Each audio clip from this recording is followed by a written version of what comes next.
Shri M Jayachandran, ഇവിടെ CPM-ന്റെ നിലപാട് സനാതന ധർമ്മത്തിനെതിരായി പല ആവർത്തി അവർ ഉന്നയിക്കുന്നതാണ്, പല രൂപത്തിലും പല ഭാവത്തിലും. എന്തായാലും ഏറ്റവും ഒടുവിലായി ശിവഗിരി സമ്മേളന വേദിയിൽ സനാതന ധർമ്മത്തിനെതിരായ മുഖ്യമന്ത്രിയുടെ പ്രസംഗം ഏറെ വിവാദങ്ങൾക്ക് വഴിവെച്ചിരുന്നു. അതേ വേദിയിൽ തന്നെ വെള്ളാപ്പള്ളി അതിന് മറുപടി നൽകി. അതിൻ്റെ അടുത്ത ദിവസം NSS പെരുന്ന യോഗത്തിൽ മന്നം ജയന്തിയോടനുബന്ധിച്ച് NSS ജനറൽ സെക്രട്ടറിയും അതിന് മറുപടി നൽകി. നിരവധി മത സാമുദായിക നേതാക്കന്മാരും രംഗത്തെത്തിക്കഴിഞ്ഞു.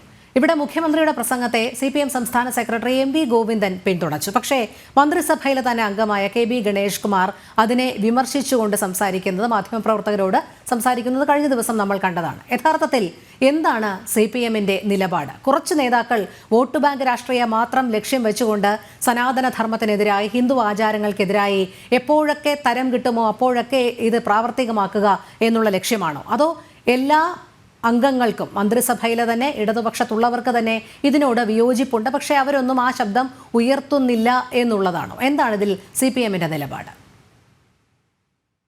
താങ്കളിപ്പോ ഈ പറഞ്ഞ കാര്യത്തിൽ മുഖ്യമന്ത്രിയെയും CPM-നെയും ചേർത്തുകൊണ്ട് ഈ പ്രശ്നത്തിൽ ഒരു പുതിയ വാദമുഖം ഉന്നയിക്കേണ്ടതില്ല. കാരണം ശിവഗിരി സമ്മേളനത്തിന്റെ മുഖ്യമന്ത്രി പങ്കെടുത്ത ആ യോഗത്തിൽ പിണറായി വിജയൻ എന്ന കേരള മുഖ്യമന്ത്രി അല്ല ഇത്ര ഒരു ആവശ്യം മുമ്പോട്ട് വെച്ചതെന്നുള്ളതാണ് നമ്മൾ ഇത് ചർച്ച ചെയ്യുമ്പോൾ പ്രധാനമായിട്ടും മനസ്സിലാക്കേണ്ട ഒരു വസ്തുത. ഇത് പറഞ്ഞത് ശിവഗിരി ട്രസ്റ്റിന്റെ പ്രസിഡന്റ് സ്വാമി സച്ചിദാനന്ദയാണ്. അദ്ദേഹമായിരുന്നു അധ്യക്ഷ പ്രസംഗത്തിലാണ് ഈ പ്രശ്നം അദ്ദേഹം ഉന്നയിക്കുന്നത്. അതിനെ എൻഡോഴ്സ് ചെയ്യുക മാത്രമാണ് മുഖ്യമന്ത്രി ചെയ്തത്. അദ്ദേഹം പറഞ്ഞ എന്താണ്, ഇത് നാളെ മറ്റ് മേഖലകളിലും പകർത്തേണ്ടി വരും.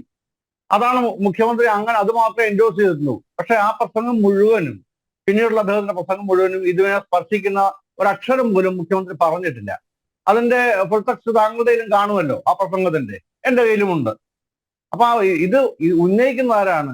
ശിവഗിരി മഠത്തിന് നേതൃത്വം നൽകുന്ന സ്വാമി സച്ചിദാനന്ദയ്ക്ക് മറുപടിയായിട്ട് പിന്നീട് വന്നത്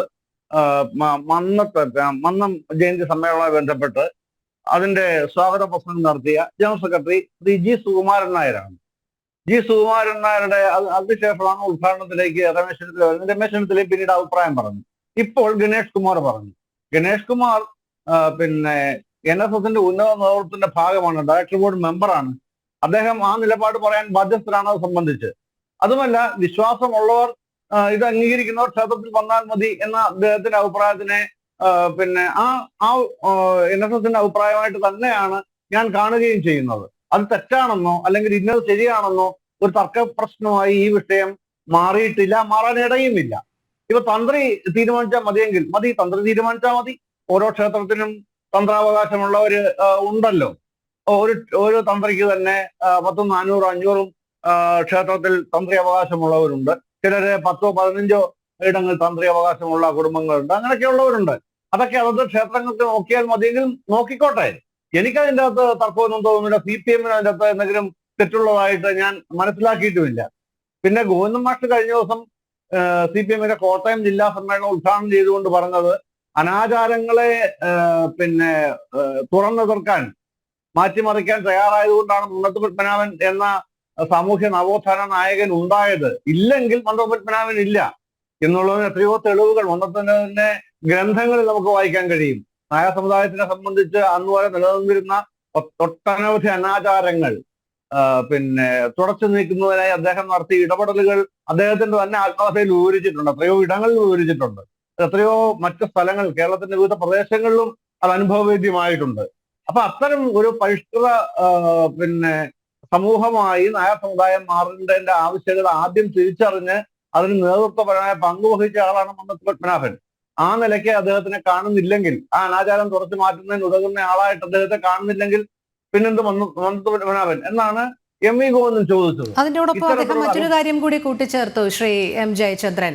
അദ്ദേഹം പറഞ്ഞത് ചാതുർവർണ്ണയത്തിൽ അധിഷ്ഠിതമായ മനുസ്മൃതി, സനാതനധർമ്മം, അതാണ് സമൂഹത്തിന് നൽകുന്ന സന്ദേശം അതുകൊണ്ട് ഈ കാലഘട്ടത്തിന്റെ അശ്ലീലമാണ് എന്നൊക്കെയാണ്. നമുക്കറിയാം എന്തിനാണ് സനാതനധർമ്മം കാലഘട്ടത്തിന്റെ അശ്ലീലം എന്നൊക്കെ CPM സംസ്ഥാന സെക്രട്ടറിയുടെ ഭാഗത്തു നിന്നുണ്ടാകുന്നത്. നേരത്തെ താങ്കൾ പറഞ്ഞു സച്ചിദാനന്ദ സ്വാമി പറഞ്ഞതിനെ ഏറ്റുപിടിക്കുകയായിരുന്നു മുഖ്യമന്ത്രി എന്നുള്ളത്.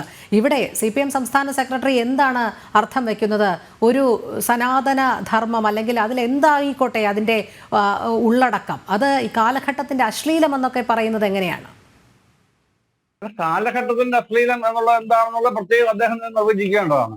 അശ്ലീലം എന്ന പദത്തിന് എന്താണ് അർത്ഥമെന്ന് നമുക്ക് എല്ലാവർക്കും അറിയാം. പക്ഷെ കാലഘട്ടത്തിന്റെ അശ്ലീലം എന്താണത് ആ പദം കൊണ്ട് അദ്ദേഹം ഉദ്ദേശിക്കുന്നത്?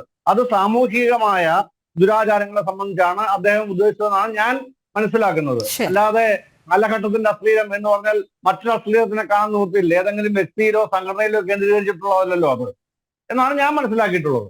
സാമൂഹികമായി മാറ്റേണ്ട അനാചാരങ്ങളുടെയോ തിന്മകളുടെയോ ആയിട്ടുള്ള ഒരു സംഘാതം, ഒരു കൂട്ടം, അതാണ് സാമൂഹികമായ അശ്ലീലം എന്ന് ഉദ്ദേശിക്കുന്നതെന്നാണ് ഞാൻ മനസ്സിലാക്കുന്നത്. അതിനെ അങ്ങനെ മാറ്റണമോ എന്ന് ആലോചിക്കേണ്ടത് സാമൂഹ്യ പരിഷ്കർത്താക്കൾ എന്ന് പറയുന്ന ഒരു വിഭാഗം, അങ്ങനെ മാത്രമായിട്ടൊരു വിഭാഗം ഇപ്പൊ ഇല്ലാത്തത് കൊണ്ട് സമുദായ നേതൃത്വങ്ങൾ ആലോചിക്കണം, മത നേതൃത്വങ്ങൾ ആലോചിക്കണം. അത്തരത്തിലുള്ള ആലോചനകളൊക്കെ നല്ലതാണ്.